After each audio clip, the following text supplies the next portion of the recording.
la France.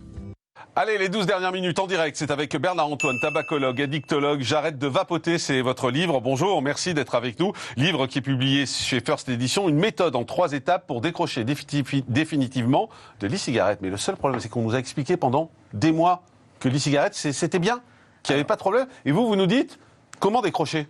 Ah ouais, c'est très paradoxal, n'est-ce pas ? Oui. Alors j'essaie de vous faire un résumé de la situation. Un fumeur, c'est quelqu'un qui est dans une addiction. Et donc il n'a pas le choix, il est obligé de fumer. Et en même temps, il aimerait en sortir. Et en même temps, il aime ça. Alors on lui propose effectivement, c'était le cas de la cigarette électronique, de lui trouver une solution transitoire pour qu'il arrête de fumer, puisque c'est ça, la promesse de la cigarette électronique, c'est de promettre au fumeur qu'il peut trouver une solution pour sortir de la cigarette.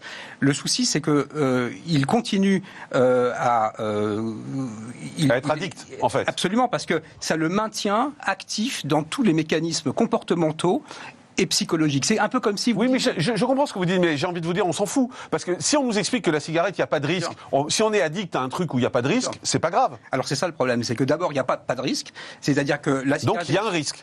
On ne connaît pas le risque. À plus de 12 mois, on ne connaît pas. On navigue à vue à plus de 12 mois. Alors, quand bien même, à supposer que la cigarette électronique pose pas de problème d'un point de vue de la santé, ce qui n'est pas prouvé, puisqu'on ne connaît pas les risques, ça maintient quand même le fumeur dans tous les mécanismes comportementaux et psychologiques. C'est-à-dire qu'il se retrouve confronté dans un problème dans lequel il continue à avoir une addiction, plus une dépendance comportementale de chaque instant, et il continue à être ancré dans tous les mécanismes, toutes les pensées qu'il entretient vis-à-vis de ce qu'il pense de la cigarette. Mais ça veut dire qu'aujourd'hui, vous ne pouvez pas dire aux gens qui nous regardent, qui sont addicts à l'e-cigarette, vous ne pouvez pas leur dire, vous ne prenez aucun risque. Ah non, c'est impossible. Non, on peut pas. On peut pas assurer quelqu'un qui va vapoter. En plus de ça, le problème du vapotage, c'est que à partir du moment où vous rentrez dans le vapotage, vous vapotez tout le temps. D'ailleurs, souvenez-vous, on avait fait venir et encore plus collègue oui, tout à fait. sur le plateau, d'ailleurs, qui avait dit que non seulement elle vapote, mais elle continue à fumer une cigarette de temps en temps. Donc vous vous retrouvez dans un truc bancal, en fait, dans quelque chose qui est au milieu. Et c'est un petit peu comme si vous deviez vous séparer de l'être aimé et que vous l'aimez toujours. À part que moi, tous les gens que je connais qui vapotent me disent c'est génial, j'ai arrêté la cigarette, je vapote et je peux vapoter autant que je veux et il n'y a plus de problème. Donc en fait, vous, ce que vous expliquez, c'est que ces gens-là se trompent. Ces gens-là sortent de prison sous condition. Avec un bracelet électronique. Et rien ne dit qu'ils ne vont pas reprendre la cigarette originale. Donc ils sont dans quelque chose. Moi, ce que je propose, c'est de devenir totalement libre, de ne plus respirer que de l'air. C'est ce que je propose dans ce bouquin, c'est-à-dire d'en finir avec le dernier bastion qui les attache à la cigarette. Mais pourquoi on est addict alors, finalement ? Parce que pendant longtemps on a dit on est addict à la nicotine. Pourquoi est-ce qu'on continue à être addict à la cigarette électronique ? J'explique dans... Vous dites c'est comme une tétine dans votre livre. J'explique. Ouais, absolument. J'explique dans ce bouquin que l'addiction, c'est compliqué. L'addiction au tabac, elle est un peu chimique, mais elle est surtout très comportementale et très psychologique. D'accord ? Donc, en fait, il n'y a pas que le problème chimique. La détox du tabac, en 2 semaines, le fumeur, il en a fini. Par contre, tous les rituels, tous les mécanismes pavloviens qui se sont vraiment incrustés dans le tabac, vous les retrouvez dans la cigarette électronique, et vous vous retrouvez avec des vapoteurs qui vapotent dans des lieux dans lesquels ils n'auraient pas fumé.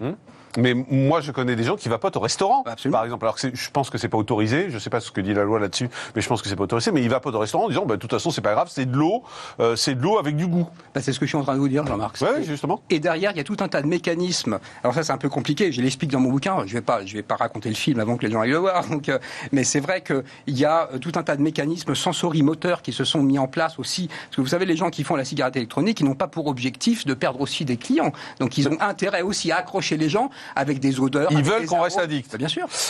Vous dites qu'il y a certains liquides contenus dans les e-cigarettes qui pourraient entraîner des complications cardiaques. Oui. Expliquez-moi. Alors c'est compliqué ça parce que vous trouverez énormément d'études contradictoires. Il y a des biais expérimentaux qui rendent difficile le fait de s'assurer absolument de tous les risques.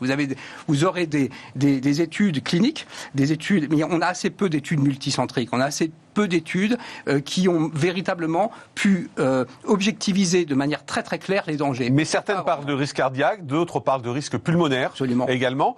Est-ce que quand on est un vapoteur passif, c'est-à-dire que quand on a quelqu'un autour de nous qui fume et qui vous envoie sa fumée dans la figure très élégamment, et qui vous dit que c'est pas dangereux. Et qui vous dit que c'est pas dangereux, on connaît les mêmes à mon avis. Est-ce que vous prenez un risque en tant que vapoteur passif ? Alors, je n'en sais rien. Ça, c'est difficile. Je pense que ça ne doit pas être anodin, mais je n'ai pas. Alors là, je suis désolé, je suis obligé de faire un peu. Je n'en sais rien. Je sais pas. À plus de 12 mois, si vous mettez quelqu'un dans une salle et puis qu'il vapote ce qu'on appelle le vapotage secondaire, est-ce qu'il s'expose? Ça, j'en sais rien. Expliquez-nous les règles de base pour arrêter de vapoter. Après, les gens liront votre livre, mais quelles sont les règles de base? Les règles de base pour arrêter de vapoter, c'est déjà d'avoir envie d'être totalement libre, de plus être obligé de porter dans sa bouche quelque chose qui ne vous fait pas respirer que de l'air. Donc déjà, il faut avoir une envie de retrouver ce que je vous rappelle juste une chose, ça paraît idiot, mais on n'est pas né ni fumeur ni vapoteur. Bon, donc on n'est pas fait pour porter à sa bouche toutes les 5 minutes. Regarder un vapoteur vapoter, c'est impressionnant. C'est compulsif. Donc déjà, il faut avoir la volonté, puis ensuite, de se mettre au travail. Et ce que je propose dans mon bouquin, c'est un travail j'allais presque dire de déconstruction, réapprendre à vivre sans fumer et sans vapoter. Et ce livre s'adresse aussi bien aux fumeurs qu'aux vapoteurs. Quelqu'un qui lit ce bouquin et qui veut arrêter de fumer, il y trouvera son compte. Mais puisque vous êtes addictologue, comment ça se fait qu'on est addict à ce point-là? Enfin, que les gens sont addicts. Moi, j'ai jamais fumé de ma vie, donc j'ai pas de souci. Mais comment ça se fait que les gens sont addicts aux gestes, sont addicts à la cigarette, qu'elle soit électronique ou pas? Pourquoi l'esprit, à un moment donné, devient addict à ça? Alors ça a été très bien expliqué par un monsieur qui s'appelle Ivan Petrovitch Pavlov dans les années 1900 et qui avec un chien a fait sonner une cloche et il a montré le réflexe conditionné, et c'est-à-dire qu'en fait le chien, dès que la cloche elle sonne, il se met à saliver parce qu'il veut sa viande alors qu'il n'a pas faim. Il y a un mécanisme, il y a ce qu'on appelle, ce que le fumeur connaît bien, les automatismes et les rituels qui l'attachent à cette espèce de compulsion à faire quelque chose qu'il n'a pas décidé de faire. Oui, mais les gens, quand vous parlez avec un fumeur ou un vapoteur, les gens vous disent « Oui, mais le stress me fait fumer. Quand j'ai une émotion ou quand j'ai fini de manger. » Il y a des liens qui sont faits. Donc ça, c'est vrai ou c'est quelque chose qu'ils se sont créés? Alors, avec le tabac, c'est relativement vrai parce qu'il y a dans la nicotine des effets qui sont des effets très paradoxaux. La nicotine, c'est un produit qui stresse. C'est bizarre parce que le fumeur, il vous dit je déstresse, je fume une petite clope. C'est quand même bizarre, quoi. Mais en fait, c'est pas qu'il fume parce qu'il se déstresse, c'est qu'il fume parce qu'il comble un manque. Donc déjà dans la cigarette. Et puis ensuite, dans la cigarette électronique, il se retrouve confronté à un mécanisme que je viens de vous expliquer tout à l'heure, qui est un rituel. Et qui est un rituel et qui, en plus, a été organisé par une industrie qui a bien conçu le truc. Parce que quand vous êtes vapoteur, je vous assure, vous avez des mécanismes. D'abord, vous avez de la nicotine dedans. Donc vous restez dépendant de la nicotine et puis vous avez tout un tas d'arômes qui rendent agréable. C'est-à-dire que même l'odeur, finalement, vous donne envie bien sûr. De reprendre votre cigarette. Regardez, allez dans une boutique de cigarettes électroniques et regardez les cartes des cigarettes électroniques. Vous avez l'impression d'être dans une pâtisserie. C'est que des trucs au gâteau, des odeurs parfumées, etc. Donc il y a quand même quelque chose qui ne va pas entre dire à un fumeur, voilà, ça peut être une manière transitoire d'arrêter de fumer, et en même temps on vous donne quelque chose qui vous maintient dans le plaisir. Il y a quelque chose qui ne va pas. Si on achète votre livre, J'arrête de vapoter, on arrête de vapoter en combien de temps? 4 semaines? À peu près. C'est ça, c'est en 3 séances, vous l'avez lu? En général, quand je reçois des invités. Ouais, super, c'est ça, c'est exactement ça, en un mois, sur 3 séances. Et c'est sans frustration, sans prise de poids, et c'est surtout d'être aligné avec sa décision, d'être bien avec le fait de ne pas abandonner un plaisir, mais d'abandonner une dépendance. Mais comment ensuite, quand vous ressentez cette odeur, quand vous avez tous ces sentiments qui normalement réexcitent votre cerveau, comment vous arrivez à contrôler ça? Alors effectivement, il y a tout un tas de... L'hypnose, ça marche par exemple? Absolument, l'hypnose, ça marche. Pour désancrer, alors on sera obligé de rentrer dans des détails un peu techniques, mais pour désancrer tous les mécanismes olfactifs, par exemple, et gustatifs. En tout cas, j'explique tout ça dans le bouquin pour être définitivement libre. Exactement. Le livre s'appelle J'arrête de vapoter, Bernard-Antoine, tabacologue, addictologue, et c'est paru chez First Edition. Je ne le fume pas Alex parce qu'elle ne fume pas non plus. Donc on est une équipe de non-fumeurs dans cette émission. Et c'est très bien comme ça. Merci en tout cas Bernard-Antoine d'avoir été avec nous. Merci de nous avoir suivis. On se retrouve bien sûr demain en direct à partir de 10h35 sur CNews et Non-Stop. Merci Alex également d'avoir été avec nous. On se retrouve demain. Bye bye.